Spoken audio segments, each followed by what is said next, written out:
And there are reports of many other ills that over time came to plague Auroville. There was a dark underbelly too, where you came to hear of drugs, land mafia, where there's been a BBC episode on pedophile. And so while a majority of the people came here for the right reason and wanted to see this, and when we talked to them, a lot of them say that, well, I was just traveling on a plane. Somebody spoke to me about Auroville and I felt so drawn and came here. So the question that automatically comes to us is that aren't there another 47,000 odd people similarly like you who are waiting to be a part of this grand experiment?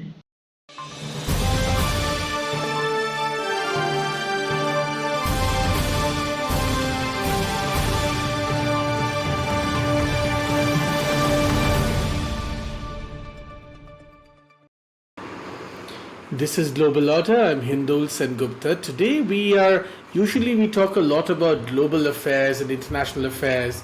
Today we're going to talk about a different kind of international issue. Many people would know of India's great legacy international township of Auroville, a town that was created by the great legendary master spiritualist Sri Aurobindo and of course his spiritual consort the mother. Now, this township, which for many, many years, more than 50 years, has been a thriving global community, in a sense also has many, many problems. Now, these problems have come to light as new development, new kinds of, development is being attempted in Auroville, taking into account the direct wishes of the mother and the original plan of Auroville as envisaged by Sri Aurobindo and the mother.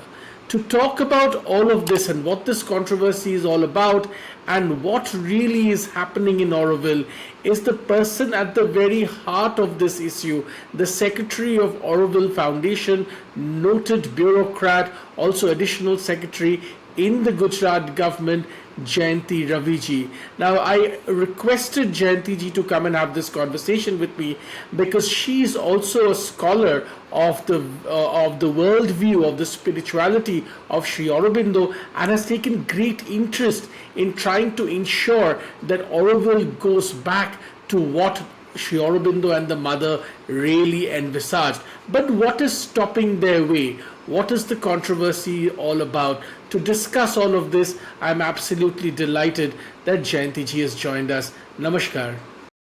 Namaskar, Hindolji. Very happy to be here on this forum and looking forward to this conversation. I want to begin by asking you, Jayanti ji, if I may, could you detail for many people who may not know what was the original vision of Auroville as envisaged by the spiritual vision of Sri Aurobindo and also by the very practical implementation plan of the mother? So, thank you, Hindolji. This was something very, very unique that Sri Aurobindo had envisaged. He had done a lot of, he was incidentally, just to give a quick background, he was somebody who was sent to England at a very, very tender age by his father, who was a bit of an Anglophile, quite an Anglophile, and didn't even want the Chhatrachaya of India, nothing of India to touch him in any way. But then, nature and existence has a way of really coming back with a vengeance and making sure that what ought to be, what is dharma, gets fulfilled by any means, it finds its way. When this young man grew up and came back to India at the age of 21, he lapped up and really literally took up a lot of all that Indian scriptures had to offer. He didn't know his own mother tongue, Bangla, Sanskrit, any of the Indian languages, although he was very, very well versed with various European languages and so on. But he had an accelerated phase of his own personal development, anchored by his own interest in India, in her culture, which developed over his, stay in Baroda, the initial formative 13 years after he came back. Of course, there's also a history of what all he experienced when he was in England. I think all those things would have been somewhere brewing inside him and it took shape. So he did a lot of study into Indian scriptures, Indian culture, epics, all of that.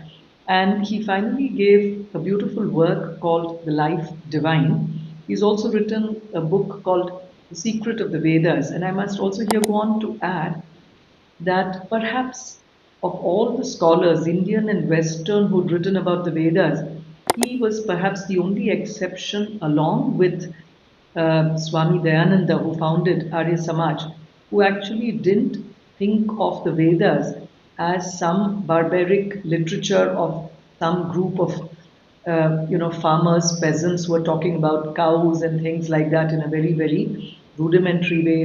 This word barbaric is attributed to some of the Western scholars who said that some of the similes, metaphors, but he actually said these were all, it was like almost like an algebraic, you know, unknowns or like the X's and Y's. So these were all symbols of something more deeper, which, and that's why he called it the secret of the Vedas. And when he wrote the book Life Divine, somewhere along the medieval times, it had come to be understood in India of that time, Bharat of that time, that the two paths of going within and the path of really succeeding on the the plane over here in terms of name, success, prosperity, abundance, excellence, all these somewhere there had come to be a difference between the two. And there was also a belief that you couldn't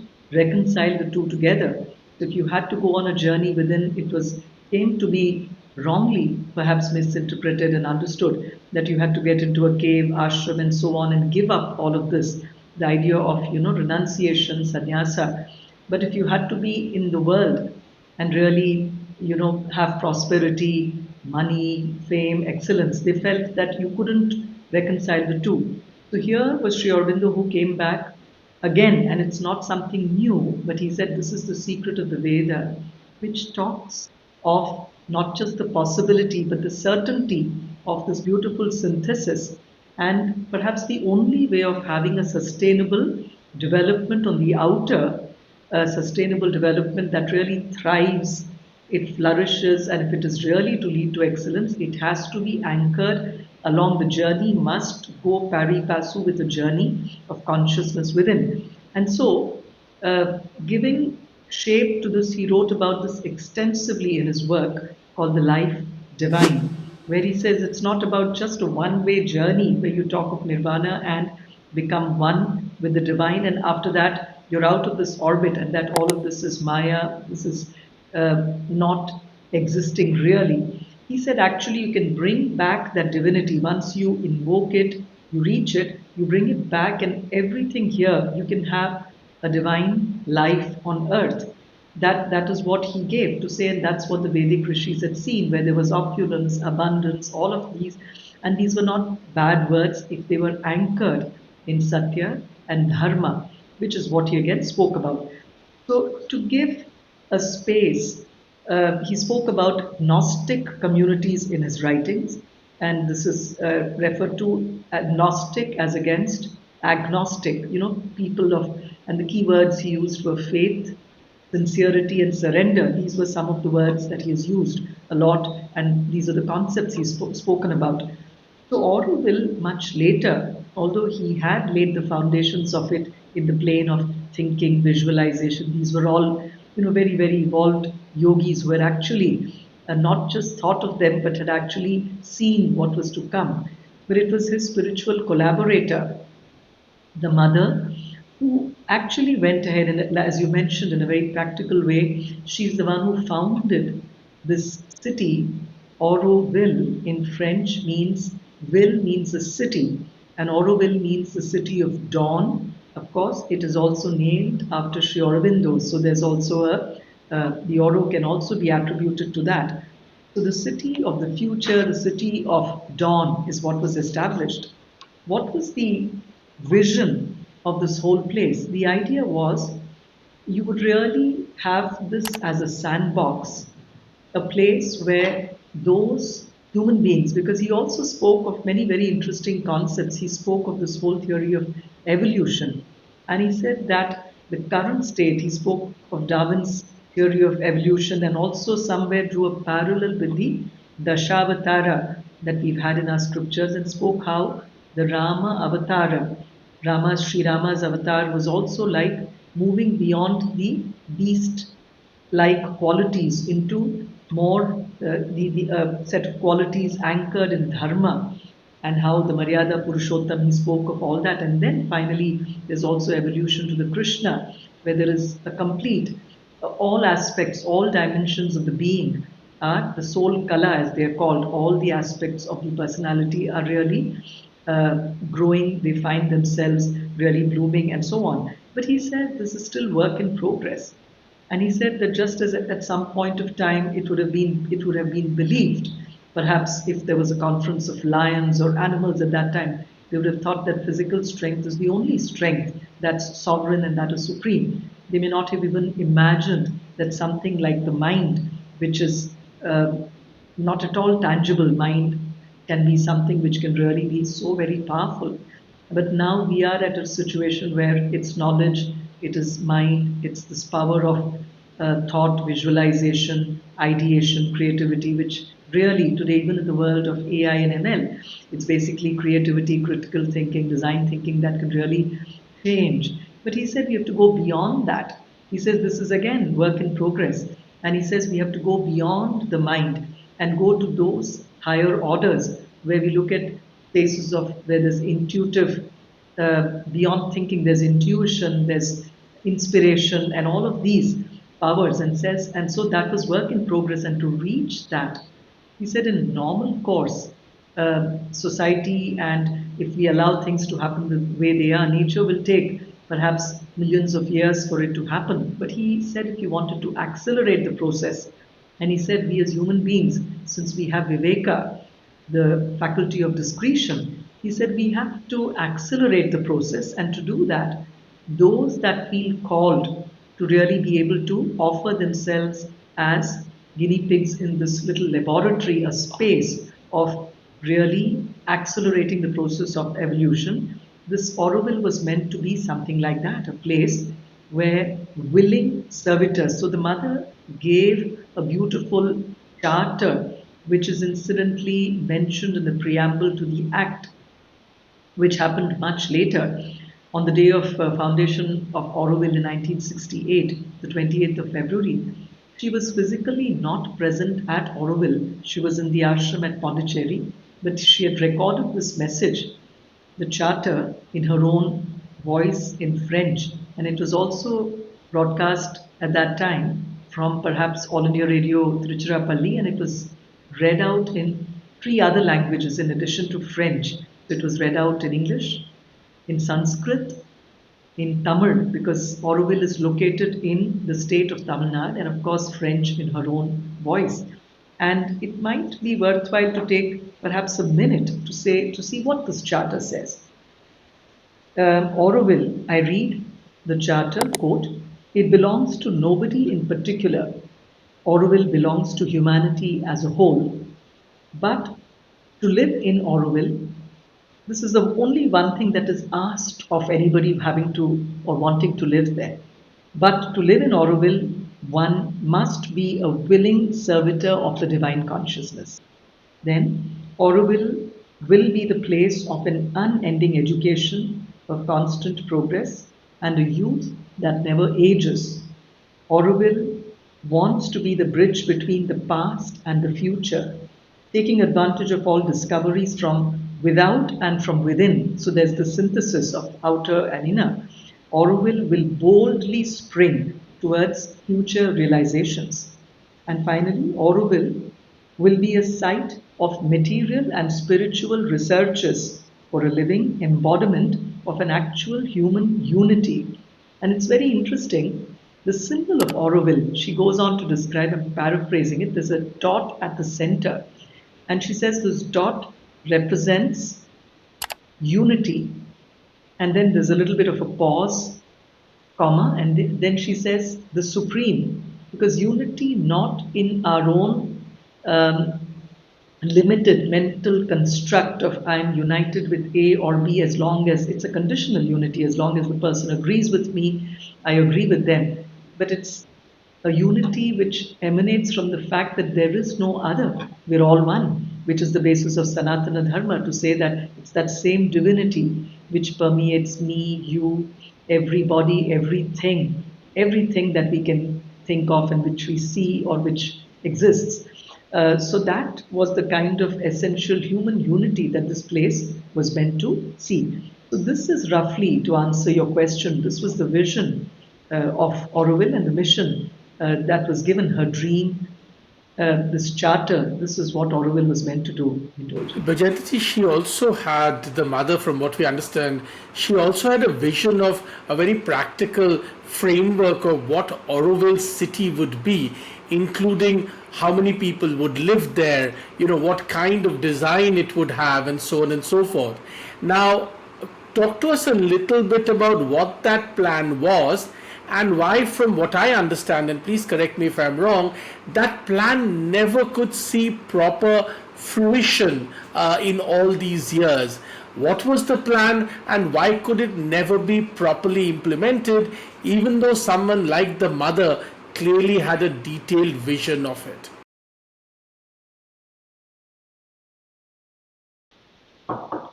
So, way back in the 60s, even before the foundation of Auroville, because this is something that was, really taking shape, and it was something that was in a way bequeathed to her in terms of an idea and direct action of Sri Aurobindo. She had started working, she never compromised for mediocrity. She wanted the best from anywhere and wherever in the world. So she had at that time engaged one of the top architects in the world called Roger Anger. He was based in Paris. And she had got him, and for nearly 3 years, he diligently worked with a team of over 100 people, both in Pondicherry. He had an office set up there, as well as his office in Paris. And there was a lot of back and forth of drawings, designs that he was making. He would take it to her and have these conversations. I mean, it would all be initiated by her. She would describe what she had visualized, and he would try to take it, transpose it on to paper and take it back, because she was very practical and a lot of details. So she did come with a very, very detailed plan, and it came to be known as the Galaxy Plan. In fact, we have a graphic that you can see. Interestingly, she just didn't leave it. If we look at the document that she put together, one of it was submitted at that time for some of the funding agencies, because you see, we should remember that initially when this whole thing was started, Government of India was not in any way directly connected with it. It was something that Sri Aurobindo Society, which was an arm created by the ashram, and she wanted it to be implemented by them. Of course, there was full support of the Government of India, UNESCO, and many countries. There was soil from about 124 different nations, which was specially flown in, and youth from these 124 nations actually brought in the soil, and it was put there, consecrated in an urn, which is there in the Matra Mandir even today, that bears testimony, and which is where the charter was also written and actually put into that, and it's actually kind of kept there, and that bears, it's a testimony to all of this. And there were also young people from about 25 Indian states, I presume all of the states of India back then, who brought the soil from their respective homelands and actually offered it there for this beautiful experiment of human unity from all across India, Bharat, and the world. So the practical aspects of this plan that she called the Galaxy Plan, of course, she was all of 90 plus years young, but she was somebody who had a lot of, very evolved. So she would spend many hours trying to visualize with a lot of details, and she says she has gone on to describe, to say exactly what she's seen, specific details of it, and which was all then put on the plan. And what is absolutely inspiring and amazing is that this plan, when it has been shown to a large number of contemporary, architects over all these years, because this has been in existence for so many years, people have very clearly, that the top people in this field have clearly commented that this is absolutely contemporary and futuristic. Would you believe it? For example, when we talk of the practical details, she's given one certain element in this plan called the crown. So, this is a kind of circular element around the central part of Auroville. The heart or the soul of Auroville is what is called the Matru Mandir. So this is, a kind of a golden circular uh, center of Auroville, which is completed now, and there is a central crystal there where it's got 12 pillars, and it's a beautiful place where you can very, very loudly hear silence. It's a place of silent reflection, concentration, meditation.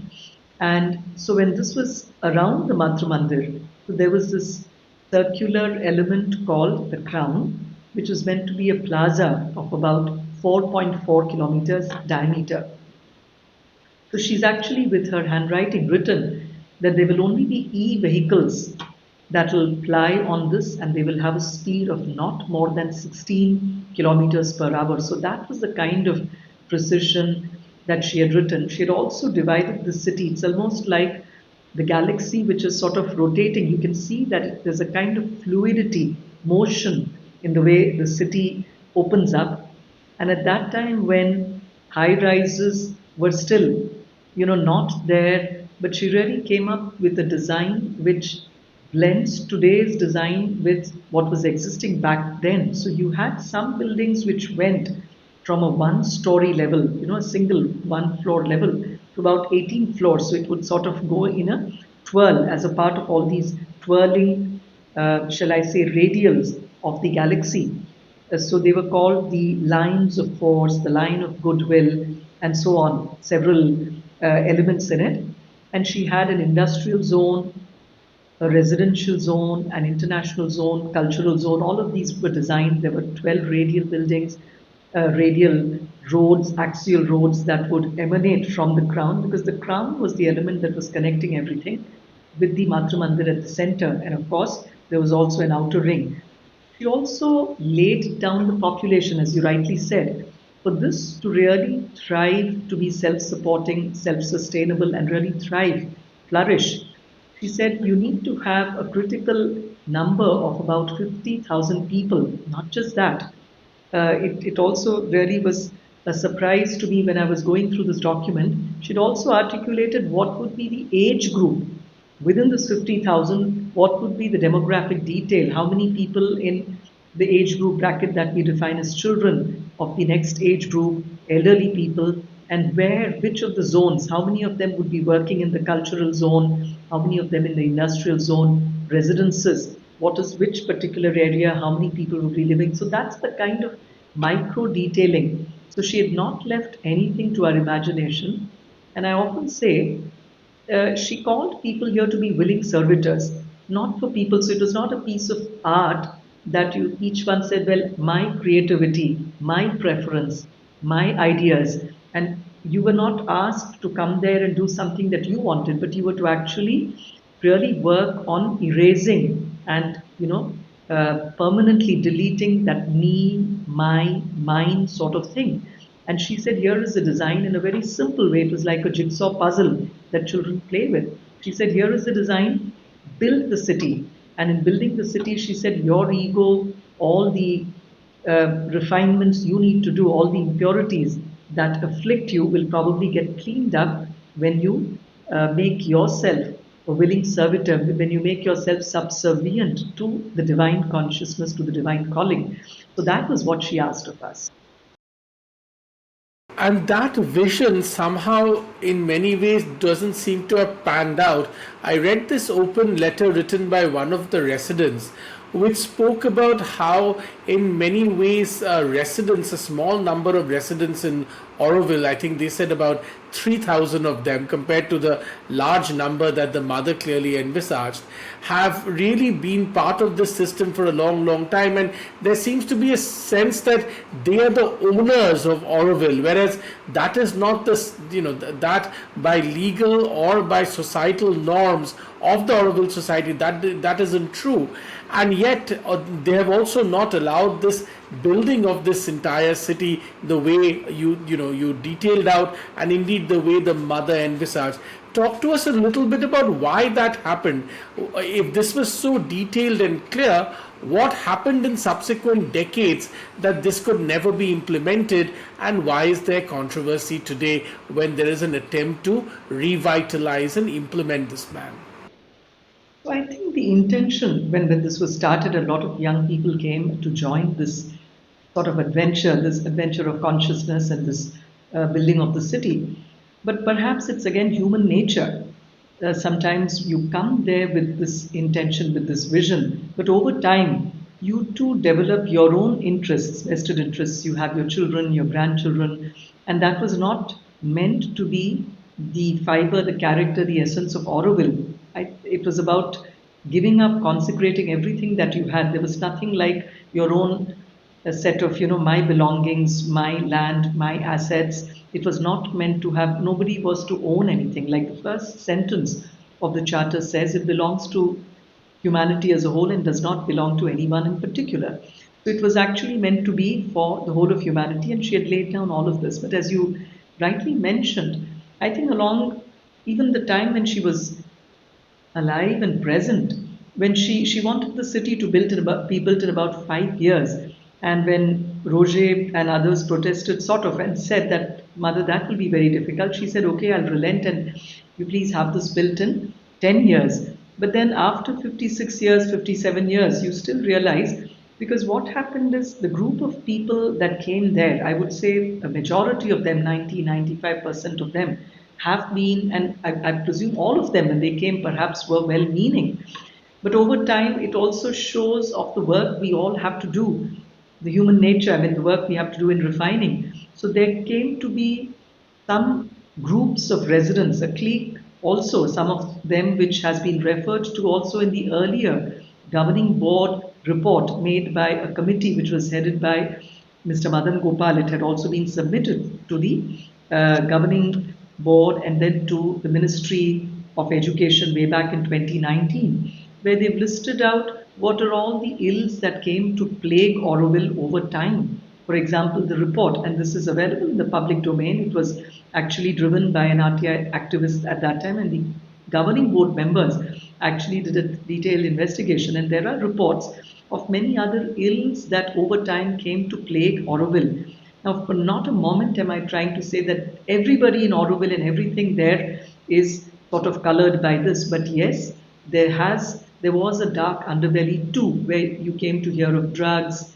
land mafia, where there's been a BBC episode on pedophile trafficking, idol theft. So all of these also came to be there, which I would say is a representative of human nature and behavior. But unfortunately, when such a clique or such a group starts taking charge or tries to create confusion and ensure that things don't happen, then you have this situation where, under some pretext or the other, under some smoke screen or the other, we prevent the mission, the implementation of the plan, and somewhere this was the classic case.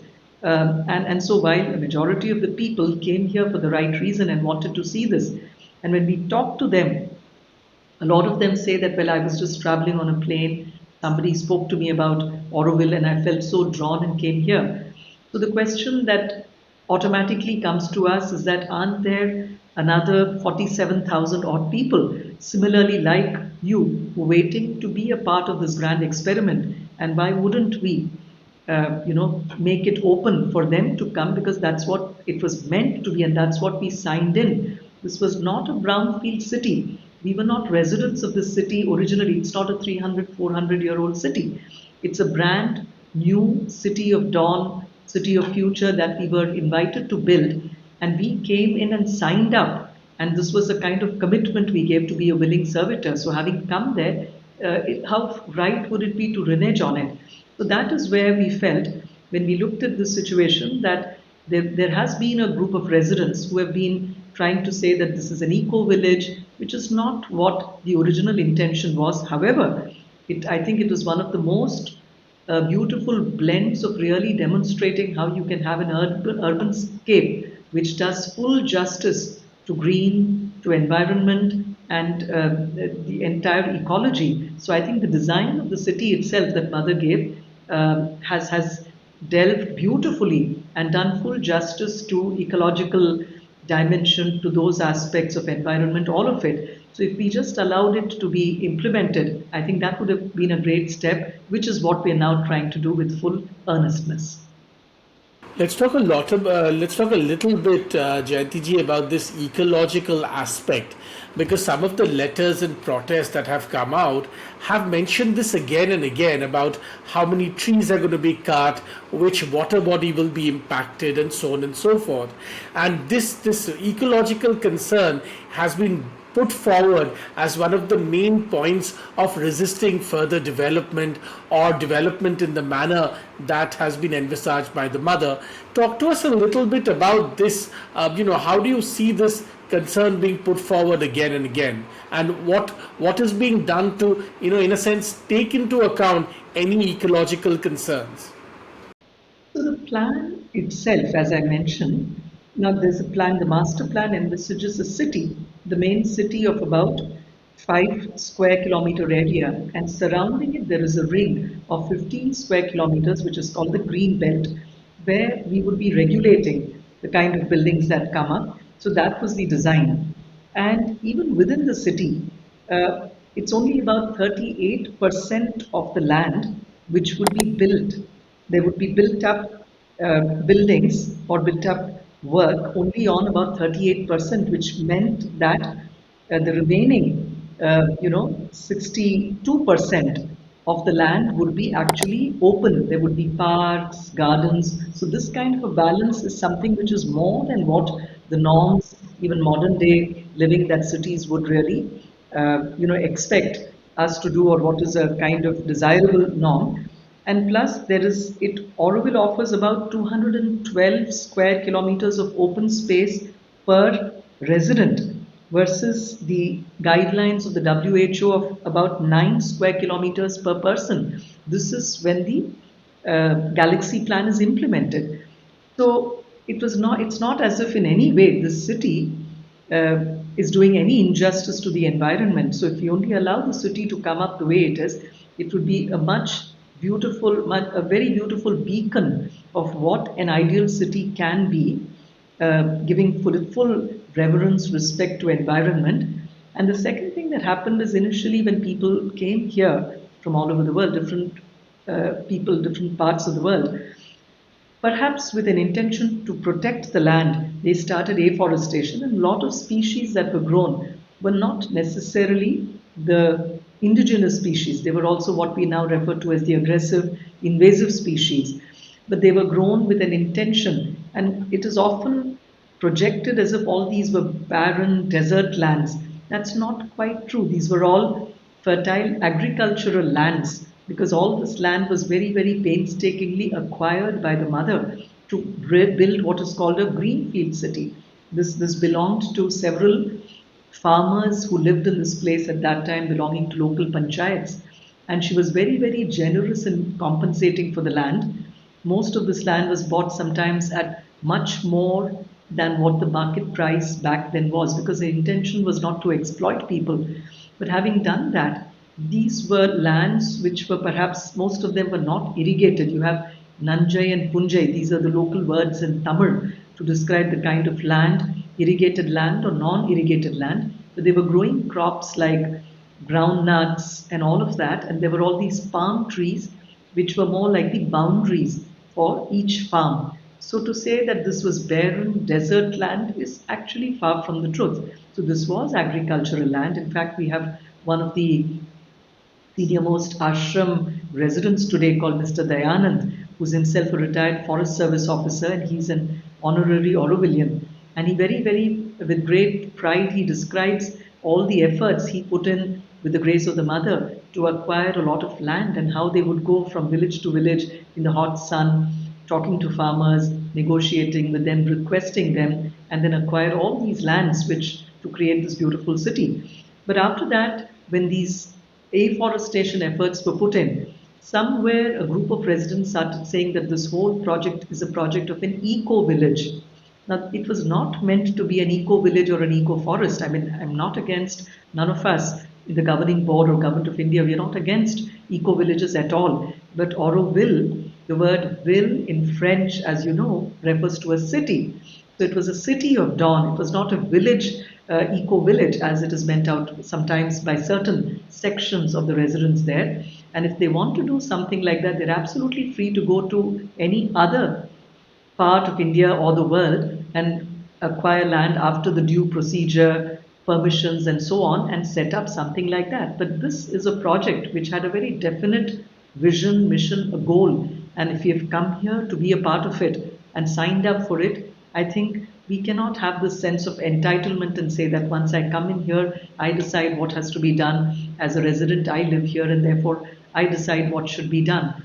That is where we feel the approach has to be of really, offering yourself for the project, for what the original vision and mission was, and actually make uh, it manifest itself with your efforts.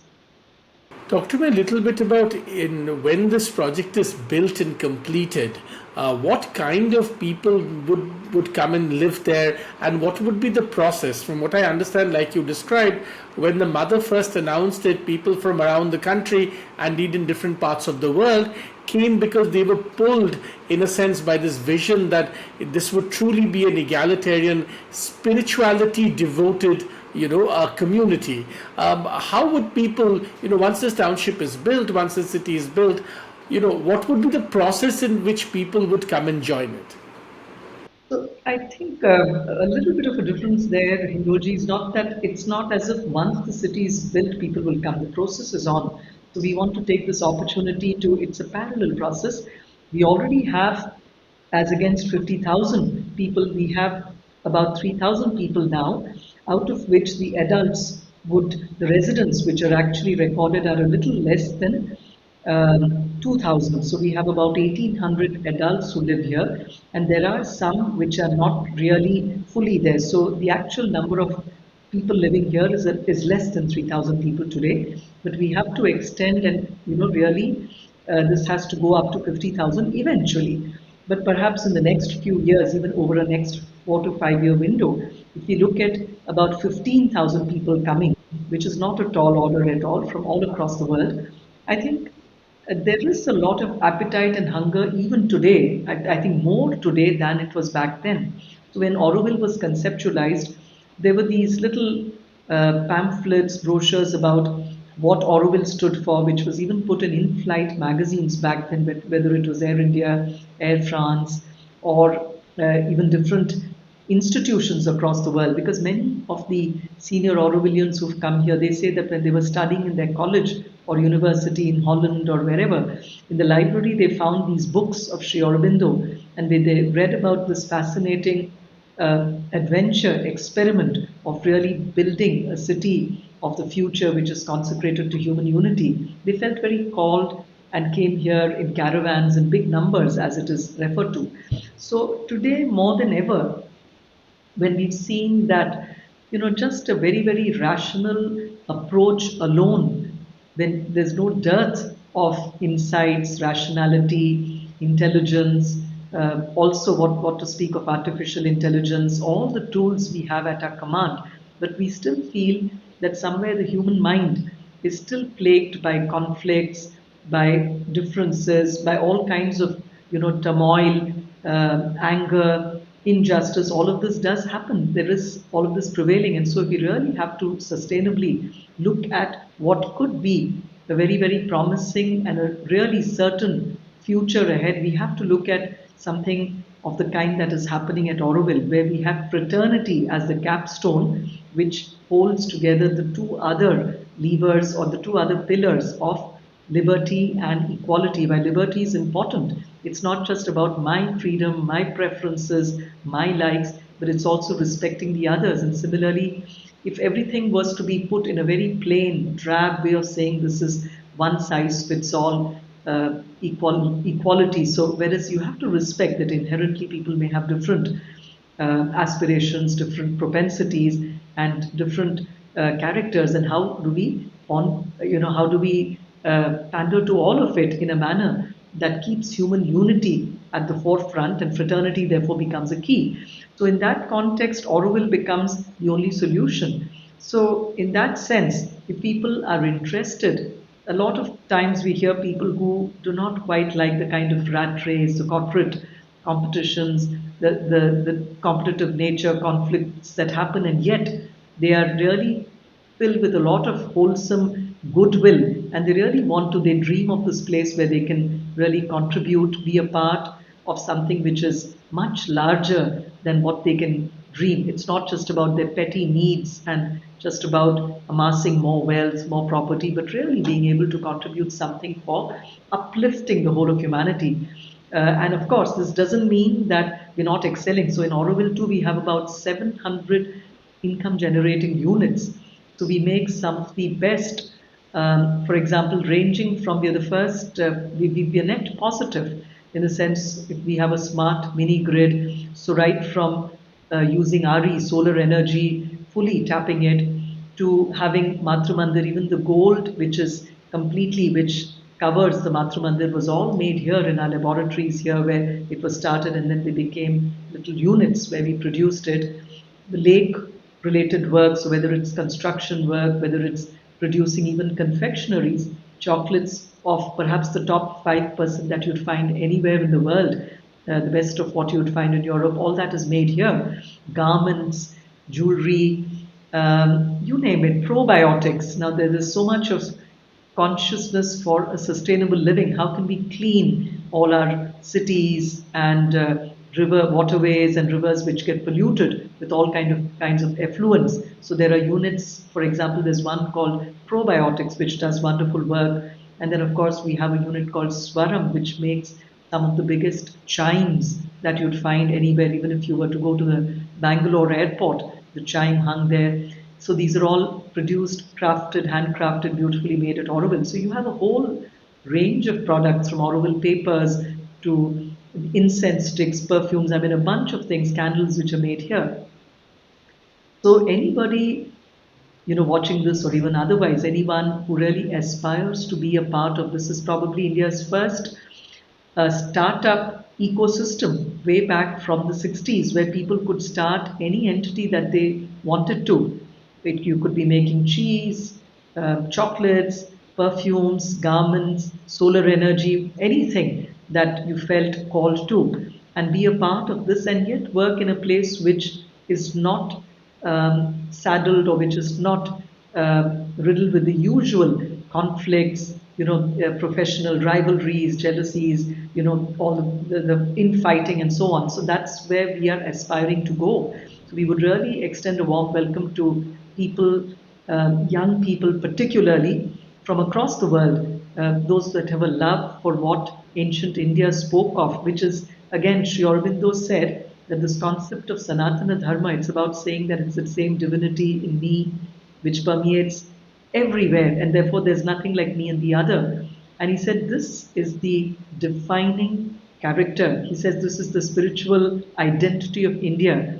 But if you extend that a little further, which is what he said, he realized and mentioned that if when you say it is the same divinity, then across borders too. So that is how he moved from nationalism to internationalism, and said that if there is a place on earth where people across communities, castes, nationalities, religions, there's nothing like this. You respect the divinity which is there in each one of us with reverence, and it's that fraternity that bonds you, binds you together, and makes you all come together and work. Because he was a great believer in karma yoga. So this was not a place for just silence and meditation alone. It was meant to be a place for being silent, for being conscious, but really carrying out some of the most cutting edge research possibilities in every field of knowledge. We also have an MOU with IIT Madras, and we are on the verge of setting up an Auroville IIT sustainability campus, which is committed to environment, ecology, and come up with solutions that can really be path breaking not only for India, but for the entire world, entire humanity in the area of um, sustainability. So this is what we would like to And people move apply on. to be part of this community? Is there a process that people Yes. apply from around the world? Absolutely. So people apply. The way it happens is you apply to be a volunteer here, and you come and stay here for a period of 1 year. And during that 1 year too, I'll share. We have several, a host of possible areas where you can work, ranging from green, agriculture, ranging from education. We have nearly 23 and educational institutes in all. There are about 48 institutions relate under the banner of SIRE, Sri Aurobindo Institute of International Education and Research. So similarly, if you want to be a part of the city development, so if you're architects or students of mechanical engineering, civil engineering, but we also need a lot of people connected with culture, humanities, art. So people with any propensity of all of these that go into, these are all the elements that go into building a city which is thriving. There is of course a physical layer of brick, mortar and gravel, but there's also a layer of, a lot of culture, food, handicrafts, literature, poems, all of it. Sri Aurobindo and Mother gave a lot of emphasis on all of this because they correspond to the vital dimension of our being. And of course, there's also the aspect of being able to really work with the head, heart, and hand. So, if you can do things in terms of agriculture, health, so many fields. So, you can apply for this, and we'll share this on our website. And we have a 1 year period where you can be a volunteer here, after which, if there is a suitability and there's a readiness on your side, the side of the volunteer, and on the side of Auroville, there is a procedure that has been laid down now, admission, termination, regulations. There have been processes in the past which were perhaps not very transparent. So for the first time, the governing board, with the endorsement of Government of India, has actually come up with regulations that allow for admission and termination. So using this, people are more than welcome to apply and join this beautiful experiment. As we come towards the end of our conversation, I have a couple of last questions for you, Jayatiji. What is the time period in which you see this entire city now being built, and the sporadic protests that have happened, including some unfortunate ones where children were brought in to protest and stuff? How is this being mitigated? So the city being built, I would say that the footprint of the city is absolutely indelibly getting there. The crown is almost done, and we have also the axial roads, the radial roads, outer ring. All of this is working. So perhaps in a matter of another 3 to 4 years, we will have the footprint of the city. Now, the housing and other features, the buildings that have to come up, it's a function of what is the response. And we have every reason to believe that something like this, as we reach out to more and more people across the world, we also want to set up Auroville International Information Centers in every country, wherever there is a small nucleus of people connected with the thoughts, ideas, the direct action and works of Mother and Sri Aurobindo, people who are inspired by it. If they come together, we can have these little centers for information where they can be a little window for what Auroville offers for people from that country and that part of the world to partake. So we have all of this happening, and I think with more people getting onboarded to come here, and but really come here as either a visitor, as a volunteer, intern, fellow. But once they're here, they've immersed themselves, experienced it, and they really feel, and Auroville too feels they're ready to embark on this, and they onboard them. I think housing, all of this will happen. So I think it's a function of the two. And perhaps in about 10 to 15 years, we should be ready with the city. And then we'll be in that steady state where it has a population of about 50,000. There might be people leaving and more people coming. So we're sort of hovering around the population of 50,000 is what I have reason to believe. And as far as the protests are concerned that have happened, some of the unfortunate ones involving children and stuff, is there a process in which this is being mitigated now? So when we started the crown, this was a little unfortunate, and we were quite surprised and shocked that children, young children, should be brought on JCBs. So all this happened, and even when the police were called in, because this was when you go and when you clear up, it's like if you cut a piece of cloth, you need a pair of scissors to cut a piece of cloth. Similarly, when you need to clear a piece which is very clearly earmarked for a road for the crown, which was there, The Supreme Court has also very clearly, the judiciary has clearly endorsed that what happened was very right. So we had a protracted battle, legal battle as well at that time. And there was a lot of uproar and protests by some of the residents, but they have access to media across India and the world.